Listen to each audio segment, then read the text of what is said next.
Hi, and welcome to another episode of Dungeons and Degrees. My name's Adrian. And I'm Alex. And we have a returning guest, Justin. Yay. Hello. Happy to be back. here. Creepy double hand wave. Is that a new background? Did you get a new room? Is this a new bedroom? No.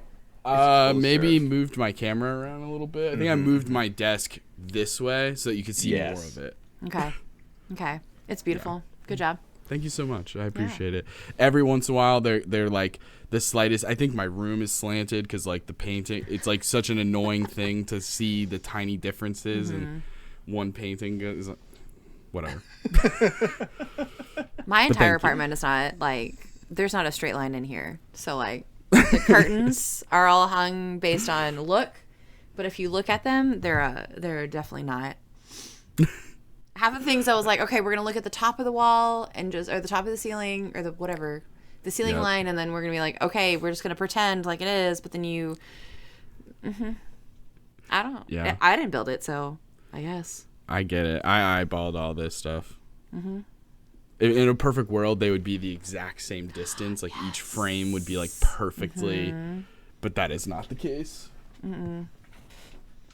What is it? Too big. Whatever. We're just going to put a lot of holes, moving things around into that wall like a beehive. I've wanted to change it up, and I just am like, I can't do it again. It's so annoying. The mental stress. Yeah, just leave it. It's fine. Well, Justin, it's been way too long since you've been on. You've been doing a lot of things. You've been doing your short series. I think the thing that was coming up was, if I'm remembering correctly, was your like superhero Sphinx City was the first round, if I'm not mistaken. There was the very first actual play we ever put out was Sphinx City. Modern and magical metropolis. Capitalism is the BBG. Classic. But that could be anything. So really, you're not narrowing that down at all? That part? Once again. No, that one's pretty vague. Then we did Mythos University. What if Greek mythologies went to a normal, stereotypical college experience and solved a mystery? Then we did the public domains. Everyone's playing public domains characters, but their own twist on it and stuff. For example, one person played Winnie the Pooh, but it was it was insane. Eldritch Knight just grappling everybody left, and I didn't realize how good grapple of insane how often they grappled. It was nuts. And then somebody else played Vanessa Helsing instead of Van Helsing. It was like a gender swapped version. It was very fun. Nice. Beautiful. And then after public domains, we did What Lies in the Darkness, a quick like Halloween 2-shot Resident Evil themed. Then we did Mall Madness 99, which was, it's 1999. You're in a New Jersey mall, and oh no, Eldritch Horror starts happening. Nice. And fuck Y2K. I think that's. Give me an Eldritch Horror. Yeah, it was really fun looking up a ton of different like things of being like, oh no, technically that was 2000, like that wouldn't have come out yet, and like trying to be like really intense about it. It was a ton of fun actually. I'm from New Jersey and like I'm born in 1990, so that was a lot of fun. Hell yeah.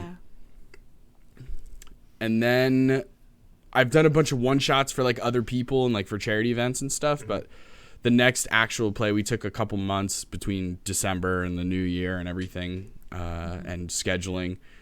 The most recent thing that at the time of us recording this is coming out weekly is Sphinx City Season 2.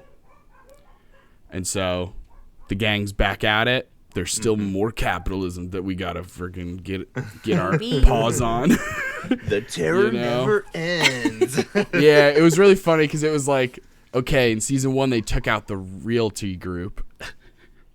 What's next? And it was like, what if the realtor group just kind of like refinanced and moved some things around and they just changed their name? So now they're called, I loved this name. I thought about this in the car and I was like, what a terrible name they're called Integrity Financial. Oh, Oh, there have to be evil. There's no way. Yeah. There's no like one way. of those kind of like, this ad has been paid by by Integrity Financial. Just being like, that could mean anything. Ugh. So that's been a ton of fun. And now we're setting up recording for our next 2 shows. We're going to record them at the same time because we started doing pre-recording has been the big move in 2025. And so one day I'll be able to pay an editor and I'll be able to put out 1,000 shows at once. But it's all me right now doing editing. It's so much work, guys. Editing 3-hour episodes is like genuinely grueling, and it saps my energy, my life force, my like time and energy, like just everything. Even though like I enjoy the process, I'm good at it, the product is very good, I have fun at parts of it, it just takes forever. Right. I feel the same way when I go back on episodes and I'm just like, this was a good conversation. I'm editing and I'm laughing. Everything's great. And that was 10 minutes. And that felt like an hour of my life. Yeah. Just... Yep. Yeah, absolutely. Editing has been rough. And especially trying to like find, constantly like changing the process as we go along. Like one example being going from live Twitch premieres and then downloading the Twitch file, editing it that way, which doesn't give you as much control. Like it's all one audio track, so if people are talking over each other, you can't push one person up and one person down. So we have to figure that out. And then like, what can we afford in terms of recording software that can do multiple audio tracks and even like things like the length of the season. We're constantly like just learning as we go. So many things, like trying to figure out what's the best way to show a battle map for an actual play. Like, is it really exciting? Like, does it add that much to the show? Like, and then I go back and I'll like rewatch a thing of Dimension 20 or Critical Role and be like, it's a physical thing, so it's totally different. But if it was just like a digital map, I don't know if my eyes would be focused on the digital map at all. It's just a static map. It doesn't move or change or anything unless you add special effects, which I've started doing for Sphinx City Season 2, but that just adds more time to the editing process.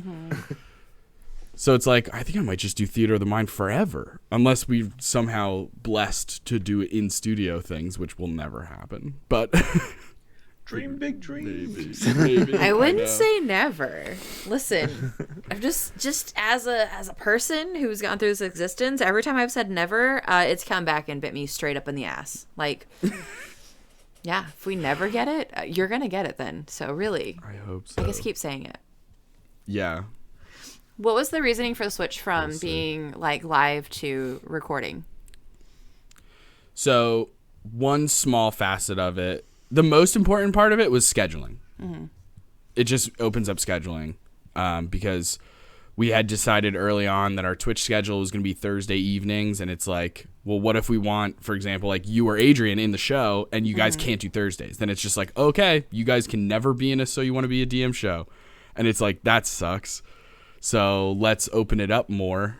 And so that was the first and foremost, the most important part of it. Not to mention, it also allows us to like build up and like have material ready to go, as opposed to doing things. Because I was starting to get really burnt out with the turnover of like the show comes out live on Thursday night on Twitch. I have the podcast audio only version and the YouTube version complete with editing, audio work, sound effects, music, everything's added in by Tuesday the next week. And it just got to be like that slog of doing that. Because like for those first 5 or 6 actual plays, that was it.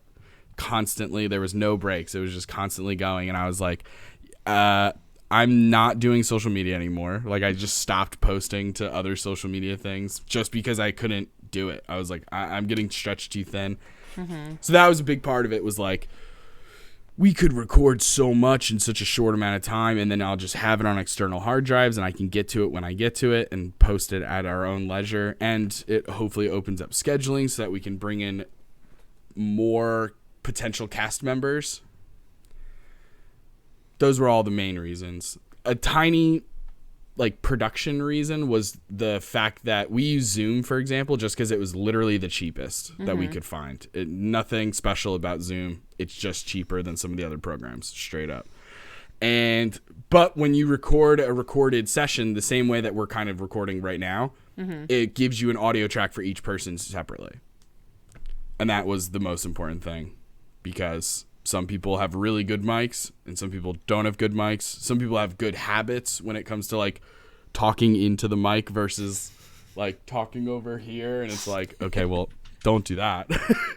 So it's nice having separate audio tracks just for an editing standpoint to kind of put everybody on the same level. Kind of like cadence in how they talk. And you're like, oh man, this guy trails off. So every single sentence, bumping up that last part, bumping up that last part. Yeah. And then there's like the reverse of like some people, like obviously Adrian, I know you know him, but Daniel Hargrove, his voice is so resonant. Like there's just something about his voice is so booming where like if you're just looking at the audio waves, you're like, oh, Daniel's quiet, I have to turn him up. And then you hear it and you're like, no, he's not. He's fine. Don't even touch his levels. He's fine. Just as such as just, but then sometimes in the role play, he'll whisper. So it's just like a very specific thing where it's like, okay, I have to turn that up a little bit because he's like very good at getting dramatic. So he'll be like, you listen here, you son of a bitch. I'm going to tell you. And you're like, Daniel, I can't hear that, man. You got to pick that up. So it's just like, it's a lot of work though. Part of me just wants to be like, all right, this is it. Here you go. Some but days, it's like, some days I feel that. I know. And it's like, would I listen to that? No. It would drive me nuts. So I have to change it. Yep. Yeah, but that's the main reason. I still need to get Daniel on the pod. Yeah, he's a busy guy. Yes. He's a busy guy. That's another thing we've learned in the process is scheduling season 2s has been a nightmare. Because you go into it, it's very unique in that you go into it with the cast already locked in, presuming that they're all coming back for season 2, right? Then you have the cast first, and then you have to be like, now what days can you guys record on? And so as opposed to the reverse, which is much easier, we have found being like, hey, I'm looking for cast members who can do Monday, Tuesday, or Wednesday. That is so much easier because you can just knock people off as they're like, oh, I can't do Wednesdays. Okay, fine, you're gone. And figure it out, funnel it down into the appropriate cast. Whereas having, 5 to 6 cast members and then trying to get whether it's let us meet or when to meet or one of those scheduling programs, what a joke. Insane. So hard. That's been truly a challenge, but we finally got things scheduled for Mythos season 2 is the next thing we're recording. Are you guys trying to do that like in 1 week, just the recordings? That way you have it all done. I wish. That's like, it's one of those things where it's like, we'd be down for that if the cast was available for that. Right. They're just not. Yeah. So like in a perfect world, hell yeah. Realistically, it's even hard for us to get 2 sessions in one day just because of the time that we take for it. So like, for example, we always try and, of course, as we get to know people and stuff, it's fine if they show up right before start time, but there's usually like a 30-minute pre-show little warm-up kind of thing where we're just bullshitting. It's just that's the time where you can do the like, hey, so how's your week been, or da-da-da-da, and or questions or whatever, just get the vibes and like you're warming up. And then we start the show. It's 3 hours with a break in the middle. And then after that we do Action Surge, which is like our Patreon exclusive tabletop after the session show. And that can potentially go 30 minutes. So you're talking about like a 4-hour recording block.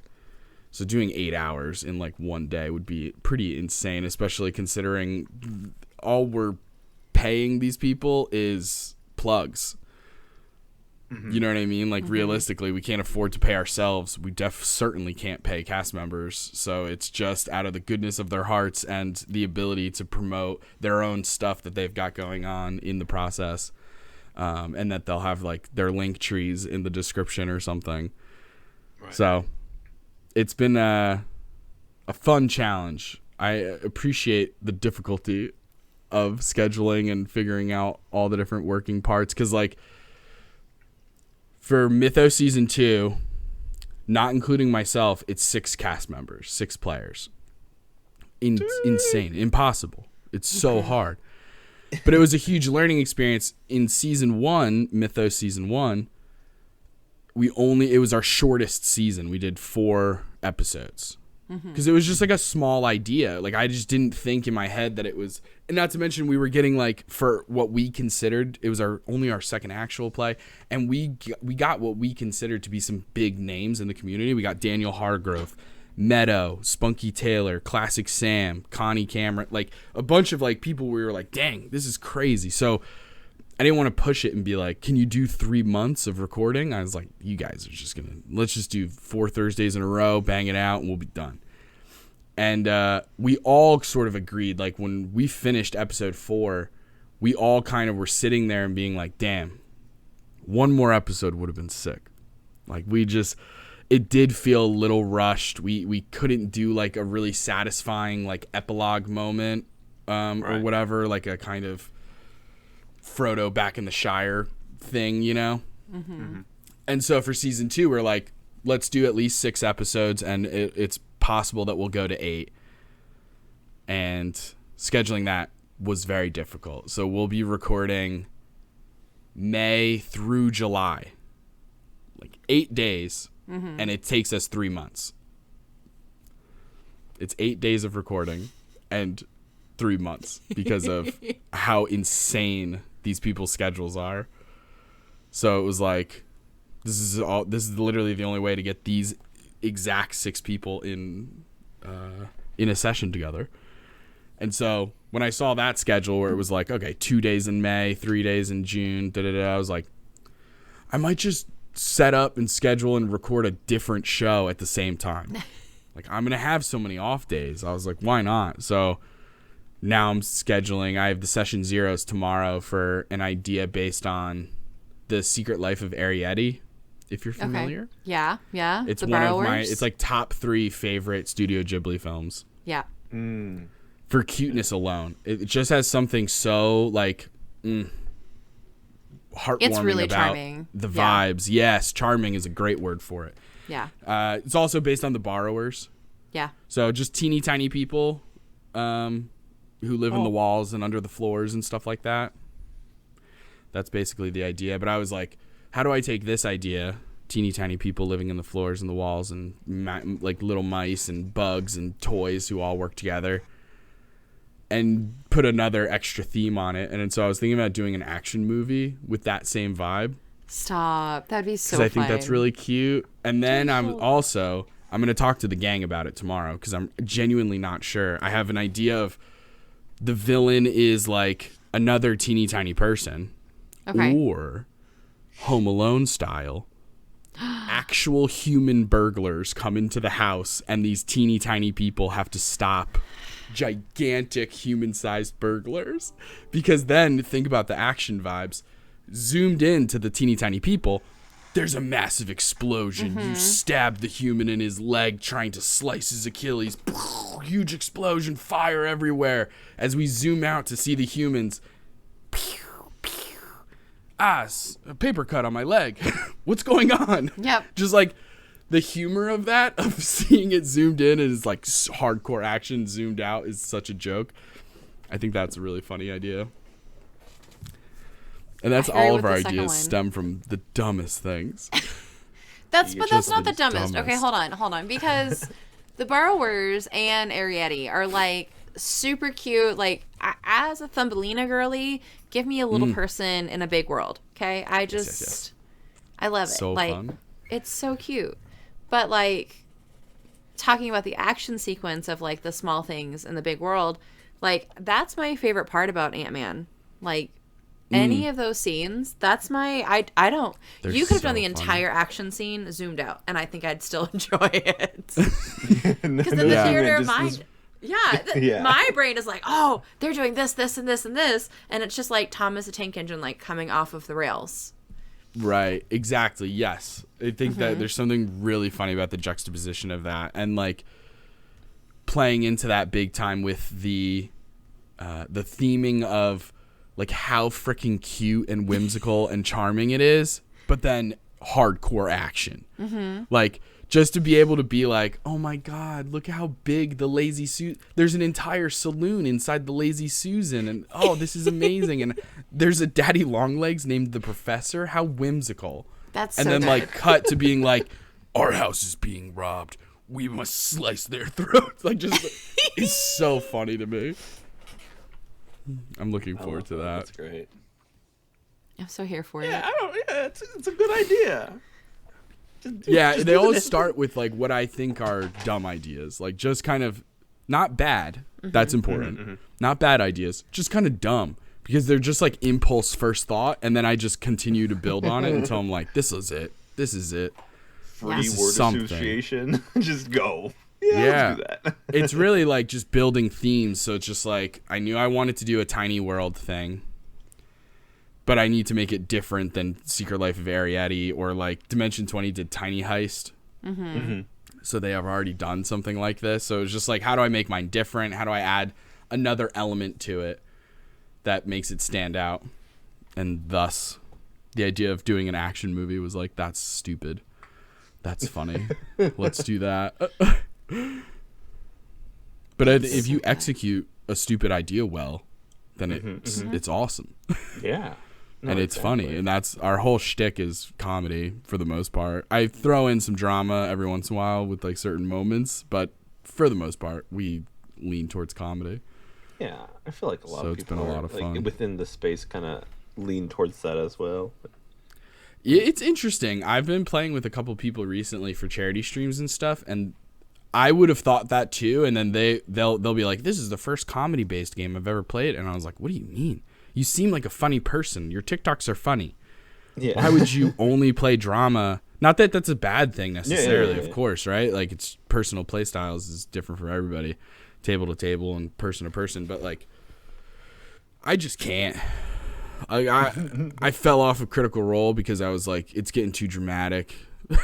I was like, it feels like work watching this right now. Like I need some yucks. I need some laughs here. I can't do The it. fuzz. Yeah, the longevity of comedy is so nice. Keeps you going. Yeah. Is there something that you felt like you wanted to execute, but you haven't found the players yet for it? Interesting. Haven't found the players yet for it.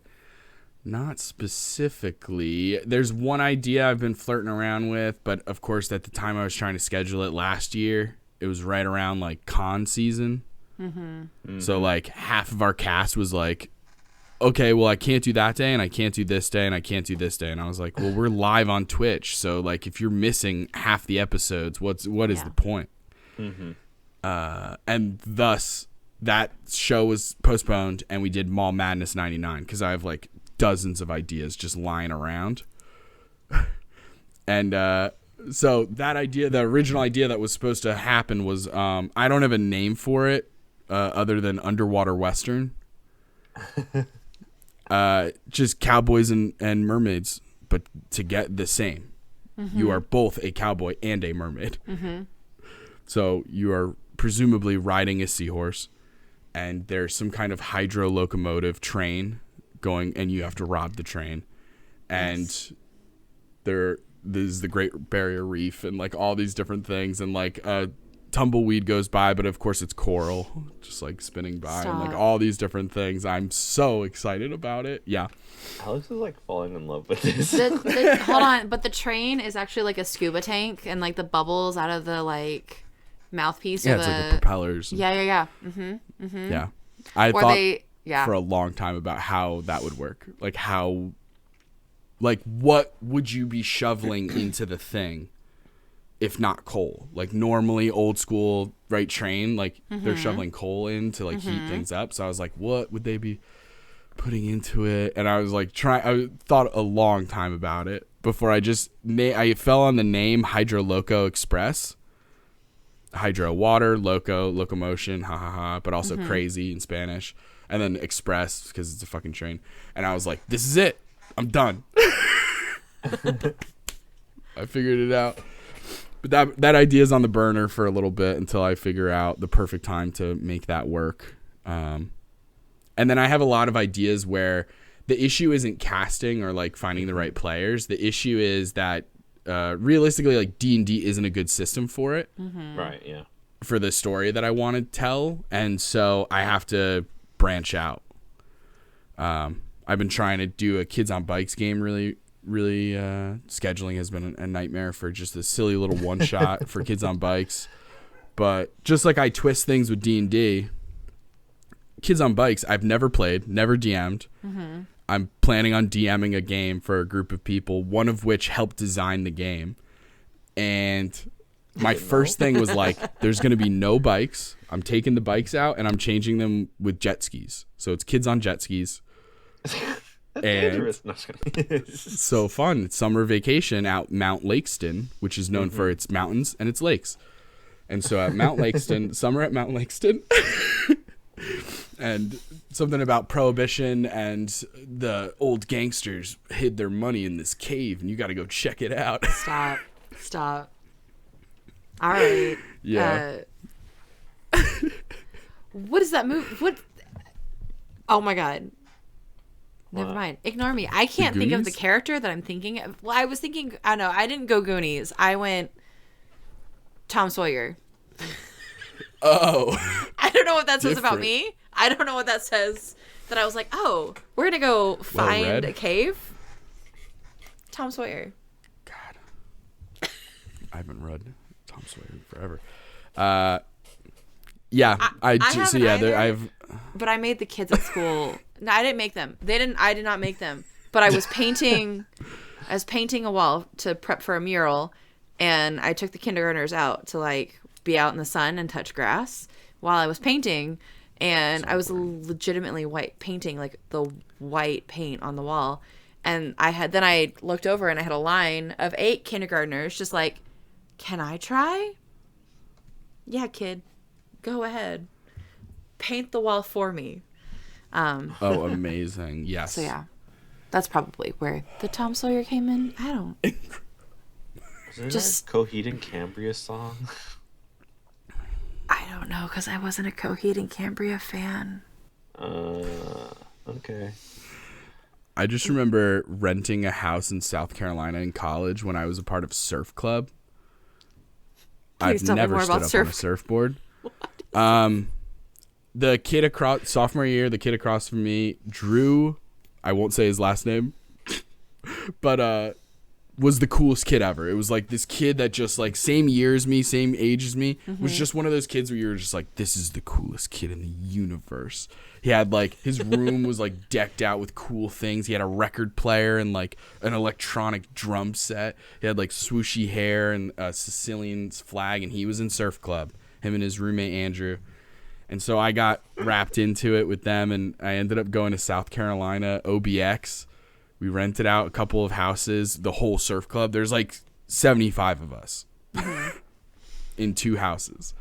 No. And that's so many people. The whole reason it's too many people in not enough 2 little houses. But the whole reason I even bring this up is because I cannot forget, for the life of me, I'll never forget the first night getting hammered, because I still drank at that time, and somebody played Welcome Home by Coheed and Cambria, and everybody knew the words. And it was sick. It was awesome. Man, that song goes in. Didn't surf, though, unfortunately. I remember renting a wetsuit and a surfboard, and I tried so hard, but it was freaking cold as hell, and I suck at it. Nah, I'm going I'm also back. deathly afraid of sharks. Why do we always have such shark hate? I don't understand it. Oh, I Because don't hate them. honestly, they're just Fears. Hate is different than fear. What's I happening? respect the hell out of them. Okay, but like they're not gonna fuck with you. Why do you think you're so special? 8 people have a been year? bitten, though, it's not. It's not a Not like that. rational fear. It's not a rational fear. It's the same. I feel the same way about bees. Like I'm just as afraid of a bumblebee, like the fuzzy, yellow and black, Yeah. cute as a button. Terrified. It's debilitating. It's like my fear of bugs that can sting, that have the ability to sting. No statistics will help. No, That no. doesn't matter. My rational brain is like, Justin, please, like, what are they going to do? Like, you're going to walk outside and all these bees are going to be like, this is it. Finally. Attack. There they are, get them. And they're all going to attack me? Like, absolutely not. Unless I do something to them, it will be fine. And yet, all of that logic goes out the window the second I even see one. It's so annoying. Like, I genuinely wish I could get over it. I can't tell you how many... This is not my proudest fact, but I'm a smoker, so sometimes I want to go outside, you know?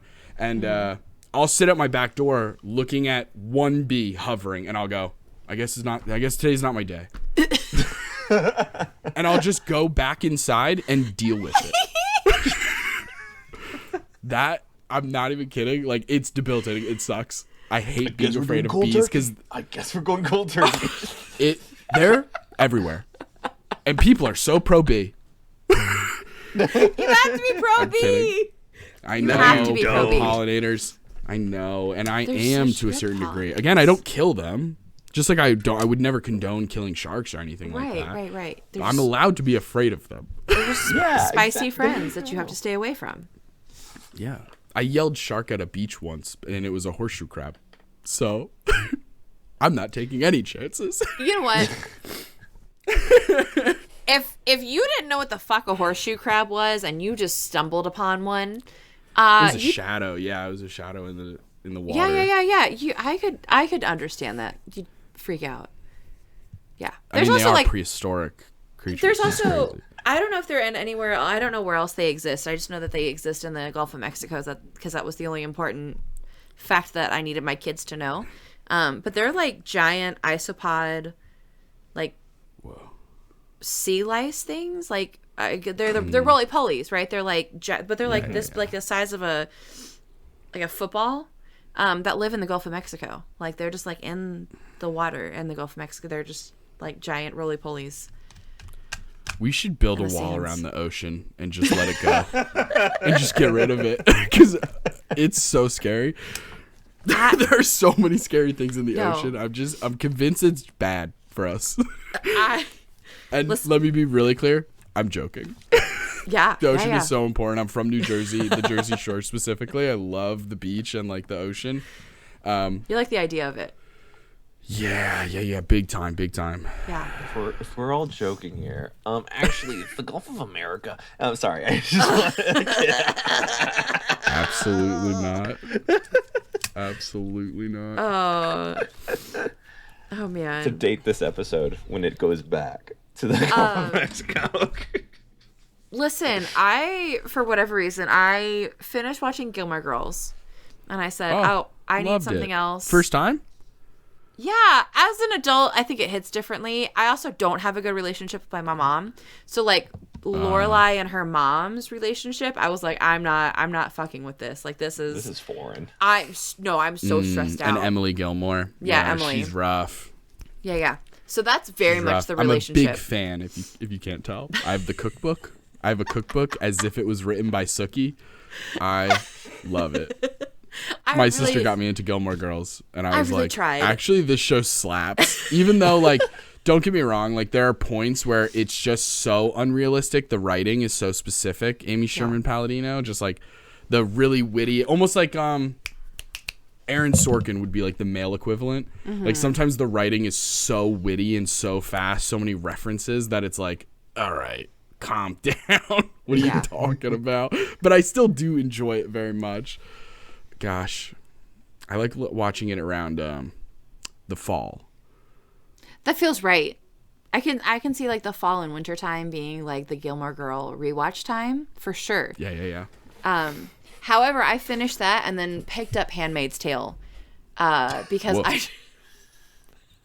I just needed a palate cleanser, or the world around me wasn't enough. I was like, I don't want to rewatch it, but I know the new season and I'm behind. Mm-hmm. And I was like, you know what? We'll just do a rewatch because it's been such a long time because I watched it when it first came out.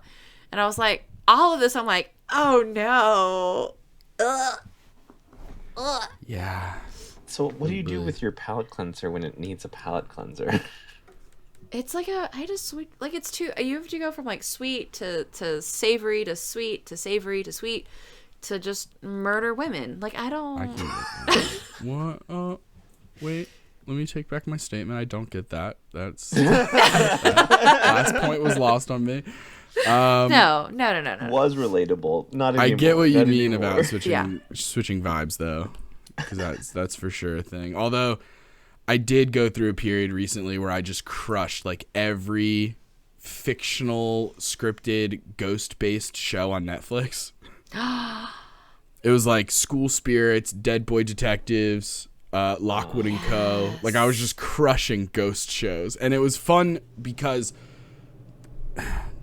there's all like only one season out for all of these shows, at least on Netflix, and so that's annoying because Netflix is going to cancel all of them.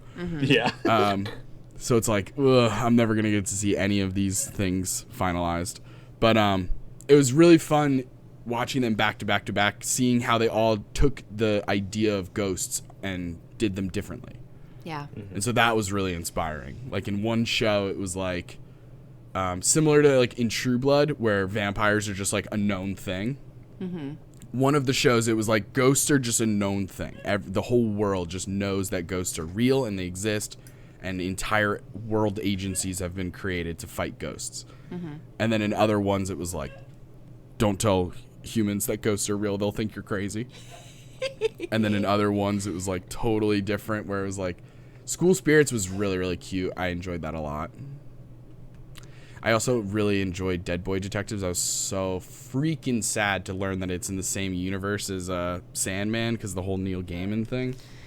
When I finished the show and it was like, other shows in this universe, and I was like, oh no, this show was awesome. Fuck. No. I just had this conversation with a friend of mine because they're a big fan of Sandman, and I love like Coraline and all of like The House at the End of the Lane. Like I remember having that aha moment of like my childhood of reading Coraline and saying, "Oh, this is like, Chronicles of Narnia." But like a spooky vibe. I was like, hell yeah, let's go. Like, Magician's Nephew, fucking love that. And I was like, okay.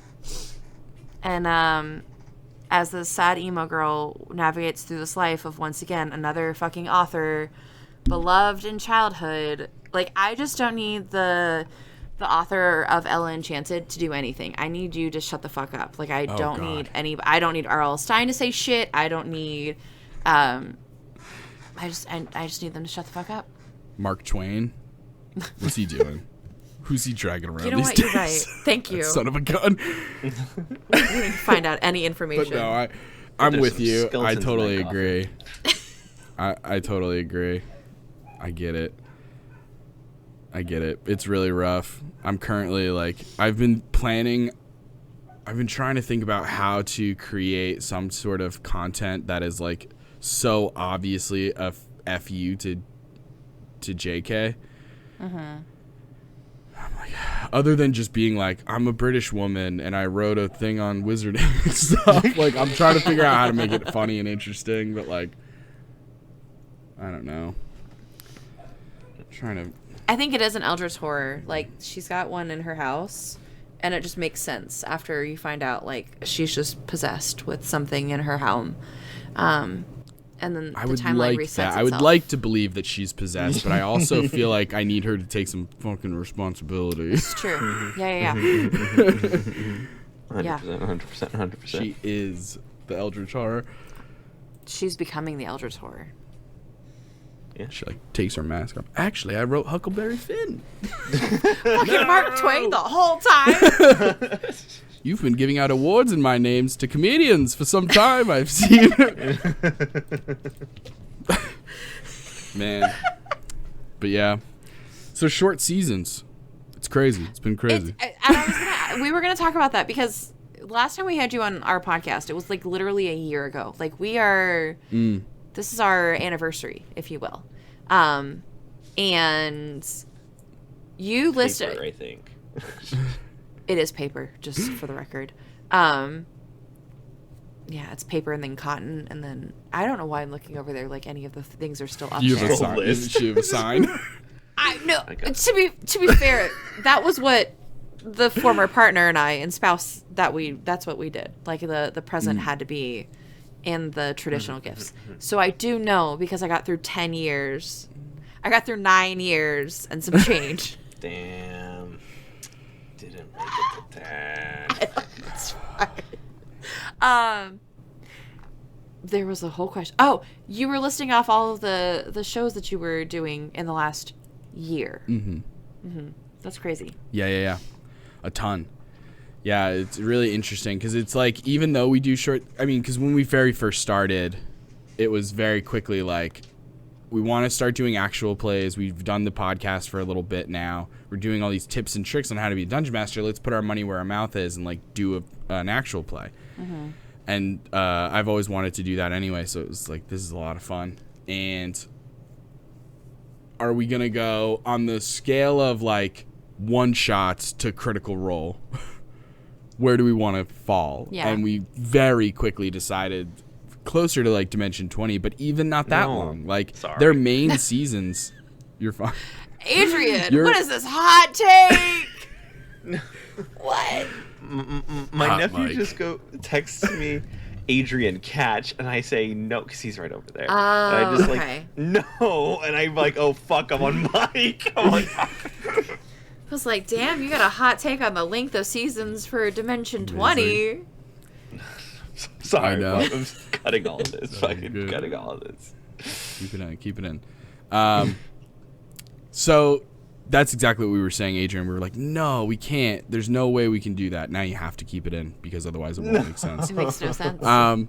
So their like flagship seasons are like 20 episodes, I want to say, give or take, like Fantasy High, junior year or whatever. And so we were like, I don't even know if we can do that. A lot of it comes down to us, Taylor and I, both being neurodivergent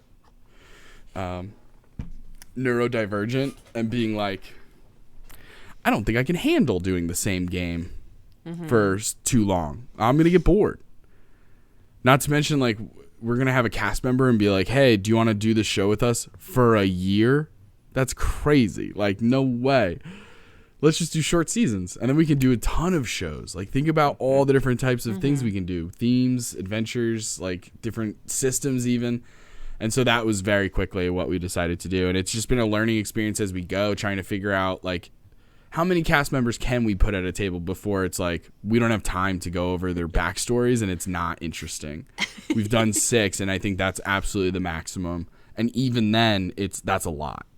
Like, you need to have some really generous players when you have 6 players in an actual play specifically, because that's what I've been noticing the most in my experience so far producing all these actual plays is the difference between doing an actual play and doing like a home game.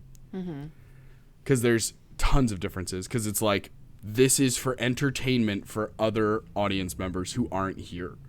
Like, whether they're listening or viewing, this is for them.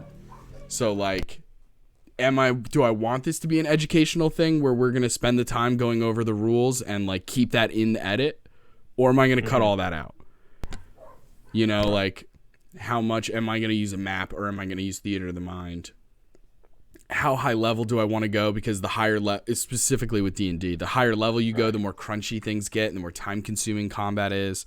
And so it's like, do I want to go that high level? Everyone makes the joke of being like, let's do a level 21 shot. And it's like, that's cute on paper. And for charity, I absolutely would. But like, I have no desire. I don't think the story is going to be very interesting. It's going to be a lot of people taking 30 minutes to take their turns in combat, and I'm not interested in that.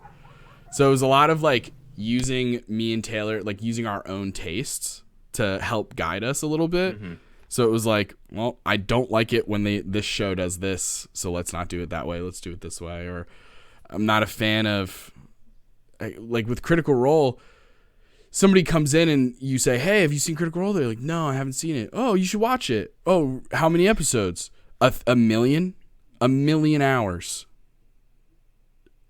Have fun. And it's like, that's so daunting, and like that's not inviting to a lot of people. Immediately turns people off. The idea of being like, it's 8 episodes. Like you could watch the whole season, 8 episodes, bing, bang, boom.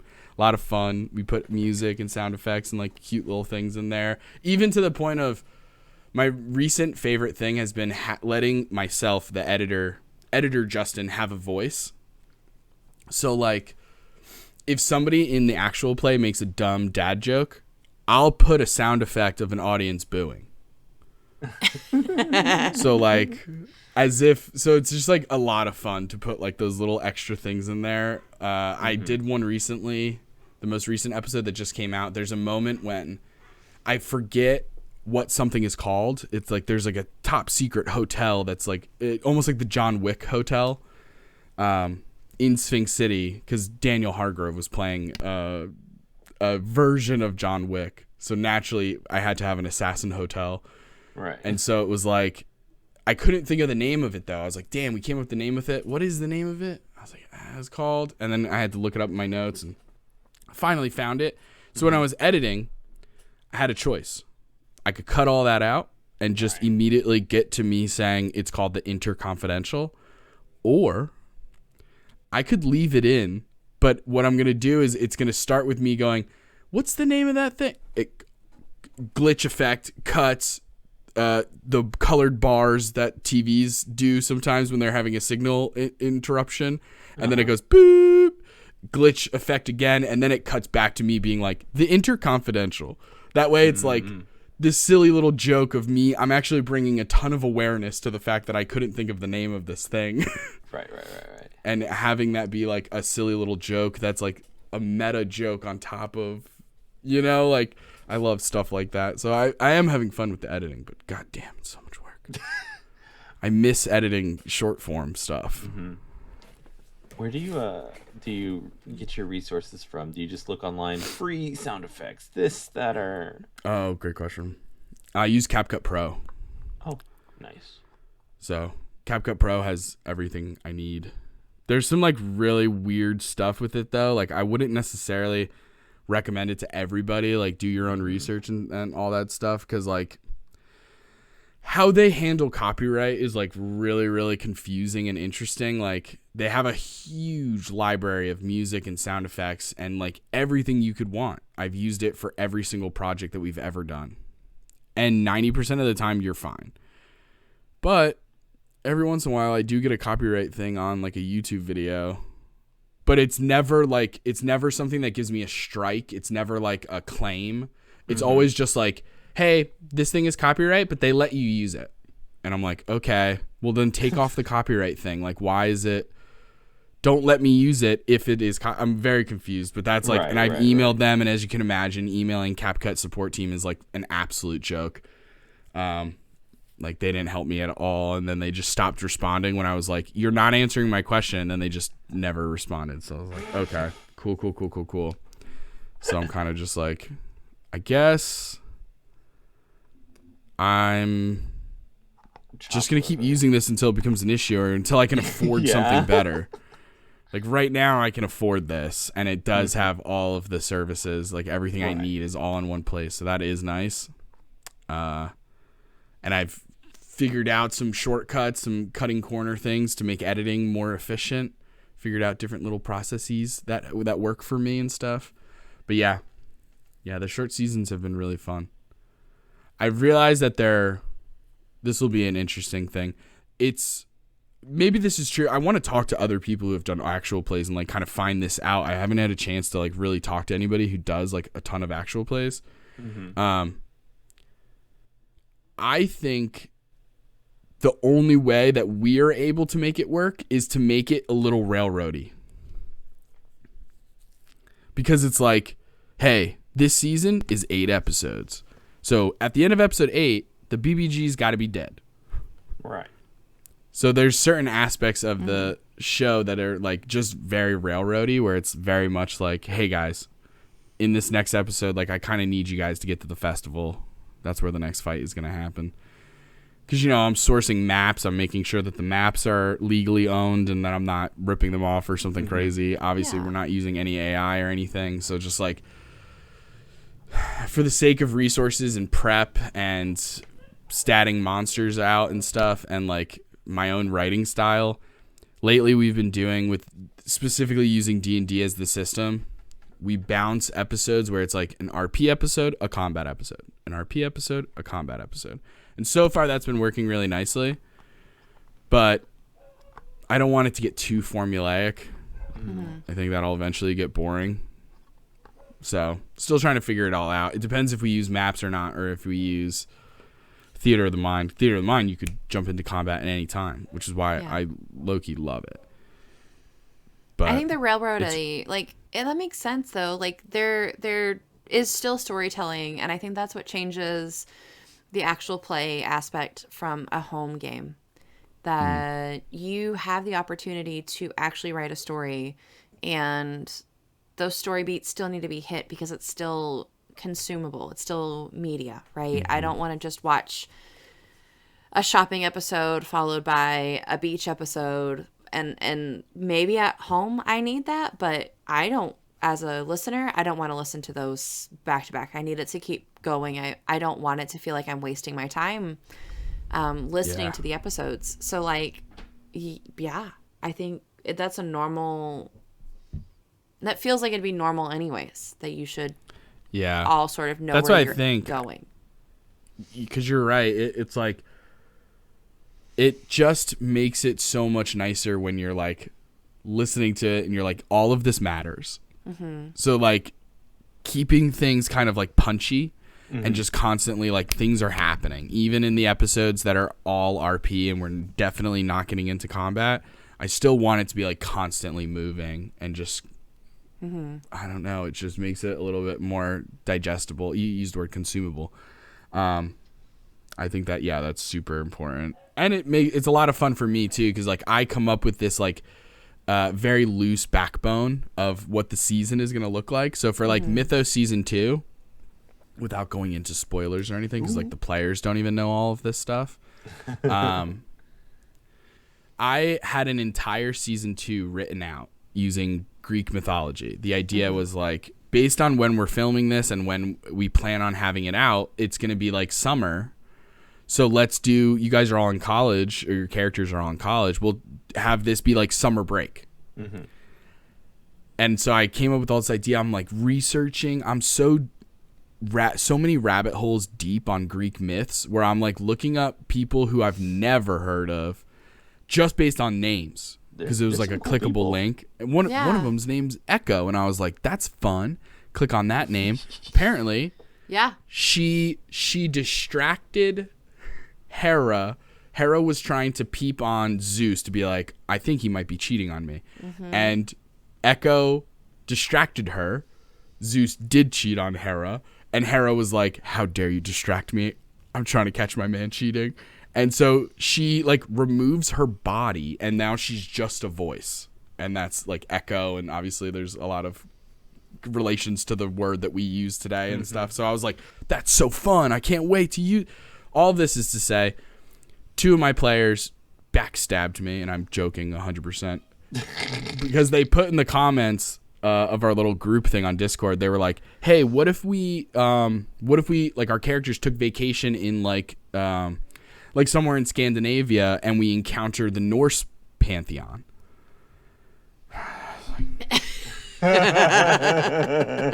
That's a better idea. Fuck. It's actually really cool. That's actually a great idea. God dang it.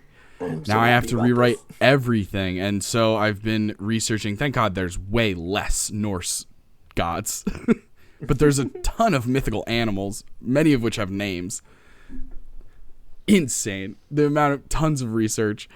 And by research, I mean Wikipedia. Let's be 100% honest. Because like when we did the first season of Mythos, it became so clear so fast of like, I don't even have an interest in staying authentic to the myths.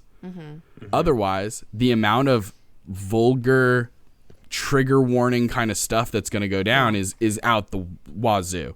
Yeah. And so I'm not interested in it. Zeus is the dean of the university, and let's just leave it at that, man. He throws lightning bolts, and like that's what we're dealing with here. And I had to let all the players know and the audience be like, don't expect accuracy. Like, that's not what we're going for. We're just putting our own twists on things. And so if Thor shows up as an NPC, he will. If he shows up as an NPC in this next season, will he be the god of thunder and have Mjolnir? Absolutely. Will he talk a little bit like Macho Man Randy Savage? Also, yes. Because I've been practicing that a lot. Something about him being like, Thor's here to have a good time, and I just think that's so funny.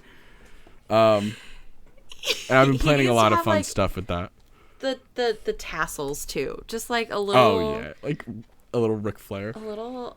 Oh my god. Yeah, I'm having a ton of fun with it. It's just really fun coming up with voices and ideas for all these things. So like, I've been mapping that all out, and like I have a basic idea of what, very broadly speaking, I have a basic idea of what could happen every episode. Now, how the players respond to things, of course, as we know, is going to change everything. But I've done it enough times so far with the show that I'm good at getting us back on track and like finding ways to loop us back in. So any time that the players like leave the tracks, I've gotten really good at just being like, oh, you guys are going through that other door that wasn't mentioned. Okay, incredible. Well, it leads you back to this room. Look at that. How convenient, or something. And, oh, you killed this enemy before this one? I wasn't expecting that. Well, this one now has all the clues that this one would have had. And so we're still in the same timeline. And so that's been pretty nice. Doing the live shows has... I found that pacing was the biggest hurdle and also the most exciting. The thrill of it, of being like, this is it. We have to get it all done in this time. And we have to, that was really fun. It's a little bit less. I mean, I still try and hit the same timelines just because everyone's time is valuable and I want to be respectful of that. And so if we agree to these times, I want to stick to those times. So we do a decent job at never running long. If anything, we'll end early. If things hit a natural ending point a little bit earlier than we anticipated, that's fine. I don't want to run long. So I've gotten really good at stuff like that. That's been a really fun skill, just pacing in general. And it translates to home games too, because now it's just like the amount of stuff I can fit into a home game. My home game sessions used to be, like 2 years ago, were like 6 hours, 7 hours each. Like insane amount of time, right? Yeah. We're only playing with audio. It's very chill. You can walk around the house and like go outside really quick with your headset on. So it was like not very intense. It wasn't like you're sitting at a computer for 6 hours. But ever since doing the actual plays, I've gone back to the home group and been like, we could do 3 hours. Let's get in and get out. I feel like we're BSing most of the time, like that we can crunch this down. Oh man, it feels crazy playing for that long now. Like playing for 6 hours now is like unfeasible for me. I think that would even change like as you age, because I can't think of sitting in a game and playing for 6 hours. I don't want to do that. I need to go. I need to go touch grass. I know. Well, I probably need at least a snack in there, which is going to double the amount of time that we're playing, because we got a snack and then we're gonna talk, and then like we can't possibly roll dice and eat pizza at the. No, there's no way. Yeah, you can. I don't have the attention span Pizza for hand, dice hand. Don't get them mixed up. You're good. But like, I want to take a break. I want to go walk around. I want to go. Yeah. I couldn't do 6 hours. I probably could if I really tried, but it would have to be like an absolutely exhilarating game to keep me going, because I play games every once in a while, very rarely, but every once in a while I'll play in like a home game kind of situation where I'm a player, and the amount of like work I get done in the background is insane. Yeah. I'm like making graphics for t-shirt designs and stuff. Like we have a bunch of merch now. Are you familiar with that very classic 2000s, late 90s tattoo of hands praying with the rosary around them? Yes. So that's what this design is. I don't know. Hold on. Oh. Yes. Scoot Okay. a little bit to your Okay. left. There it is. Right there. Yes. Okay. What is this? So it's like hands praying, but they're covered in tattoos and have the nails painted, and there's like a rosary around it, but at the pendant, instead of being a cross, is a D20. And so we paid an artist out of Canada named Alana to make that. And that was our very first piece of merch. And then I've just been plugging out a ton of fake businesses that exist in Sphinx City. Mm-hmm. So like as the season 2 has been coming out, it's been like they're having a fight against the Grey Gardeners, who, go figure, are an evil gang who own a florist shop called The Greenhouse. And you can buy a t-shirt that on the front just says SY, whatever our acronym is, SYWBADM. And on the back, it's like an advertisement that says The Greenhouse, has pictures of flowers, has an address. And then we did like Bodega, like the brand Supreme. Okay. Oh, yeah. So the red box with the white writing, except it just says Bodega. And we have like beanies, flip-flop, they're like slides, all with that design on it.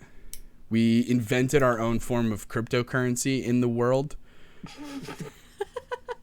Yeah, it's a whole thing. So there's like underneath Sphinx City is Sewer City, a small neighborhood of crocodile folk, because of the old because there should be legend there are of flushing crocodiles down the toilet, and they grow very large. And so there's a whole city of crocodile folk called Sewer City, and they run on their own cryptocurrency called Shitcoin. And so Hell yeah. you can also buy a t-shirt with a picture of poop that says Shitcoin with the slogan, "It can only go up from here." And so we're having a lot of fun. We're having a lot of fun over here with some of these dumb ideas. They're great. That's so yeah. They're great.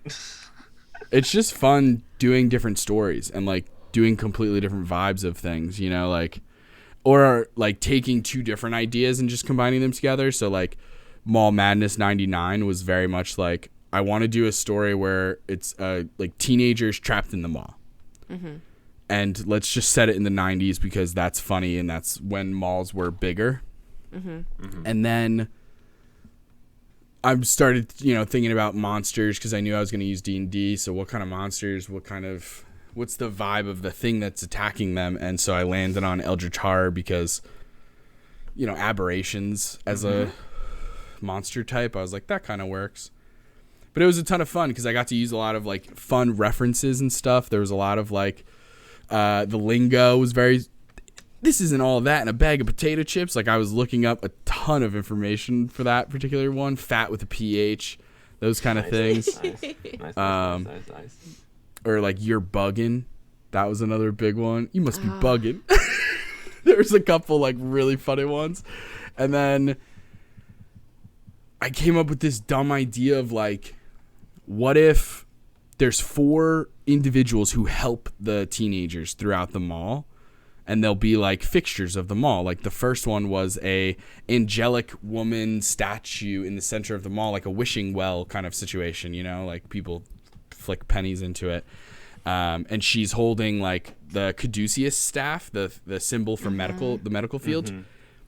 And then there's the Hamburglar, a cardboard cutout from McDonald's in the mall. Then there was one of the ninjas from Mortal Kombat from the arcade. And then the last one was from the movie theater, Agent Smith from The Matrix. Yep. And so at the very end of the season, spoilers.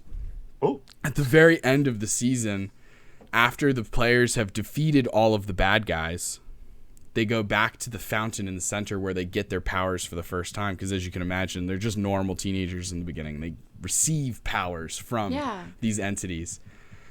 It turns out that these entities are actually evil. They're not who they say they are. The angel woman with the medical staff, pestilence. The Hamburglar, famine. Hell yeah. Ermac, the red ninja from Mortal Kombat. That's if people aren't familiar with the ninjas in Mortal Kombat. Thank you. He's the red one. That's He was war, and then Agent Smith was death. And the whole reason I picked Agent Smith was because Taylor's character in the game was named Nick Anderson, and I just wanted to be able to go, well, Mr. Anderson. And I was like, that's it. It has to be this guy.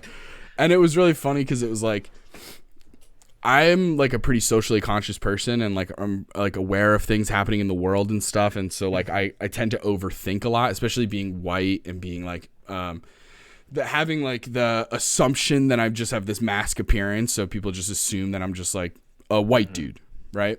So I feel a lot of responsibility. And so I tend to like genuinely like overthink things, and I'm looking so deeply. And around the time of Mall Madness 99, it was painfully aware that like everyone was boycotting McDonald's because they're providing meals to the other side, let's just say, right? Yeah. And so I had to make this weird decision when I was like, do I even put McDonald's in the game? Like in the world? Like I didn't want anybody to be like, I can't believe you made the Hamburglar a funny guy. But I also knew that at the end, he was famine. Right. And I think in my head, I was like, that is actually a really fitting thing. The idea that this food company is representative of famine because of all the things that are happening. And I was like, oof, actually, I feel okay with this. And I was like, I am at peace with this. Hopefully other people get it. Yeah. Not that the show itself doesn't have that much commentary on it. So it's like, right. No one's going to really know that I went through an entire mental gymnastics routine to make myself feel okay, even including McDonald's as a reference point. But it was something that I genuinely thought about a ton of. I was like, man, I really don't know if I'm okay with this. Because it's like, I don't know. There's a lot of that, though. Because I also think about that a lot when I think about voices to do. Or like accents and different voices and stuff, right? Because it's like, I always make the joke of like, could I do an Indian accent? I could do one. Should I do one? No. Right? Like that's the difference. Like if I practiced enough, I'm pretty sure I could hit it pretty authentically. But that's kind of not the point. That's kind of not what it's about though, right? So it's like so I just stick to very specific accents, which is hard. Some accents are harder than others, especially with this like Norse mythology thing going on. I was like, if it's not the Swedish chef from the Muppets, I can't do Scandinavian. I need to listen to some Mads Mikkelsen or Daniel Hargrove's impression of Mads Mikkelsen so I can get in there. But yeah, I've been trying to figure that out. I felt that way. And it's mainly because like, oh, I'm going to retell this story, and this is what they sound like. Wait, this is not good. Actually, I shouldn't do what they sound like. Yep. It's bad. Ethics, you win again. Damn empathy. I hate this. But hey, Justin, it's good. Where can they find you? Oh boy. Well, I have a podcast. So you wanna be a dungeon master? It's important that you spell wanna, WANNA. You can find us everywhere you find podcasts, but you can also find us on all other social media sites, whether that be Twitch or Patreon or YouTube or TikTok or Instagram or Blue Sky. I think we're also on wherever else at So You Want to Be a DM. And we're constantly coming out with new shows depending on the time that you're listening to this. It might be Sphinx City Season 2. It might be a re-premiere of Mythos Season 1 because we're going to have that come out because it's only 4 episodes. And then we're doing Mythos Season 2 So all the characters and everything will be fresh. So that should be really, really exciting. And I'm looking forward to it. I have some crazy ideas. As soon as we stop recording, I will let you know some of my crazy ideas. But Hell yeah. I got to play it super close to the chest with these rascals. That's fair. Thank you, dear listener, for joining us on another episode of Dungeons and Degrees. You can find us wherever pods are cast, so be sure to rate, subscribe, like, whatever it is that the button is saying. Just do. You can also share with your friends, your neighbors, your comrades in arms, your enemies to lovers, your neighborhood postal worker, I guess. Sure. You can also support us at patreon.com/dungeon and degree. And you can reach out to us on all the social medias at Dungeon and Degrees. Thank you so much for listening. My name's Adrian. I'm Alex. And I'm Justin. Go have some fun.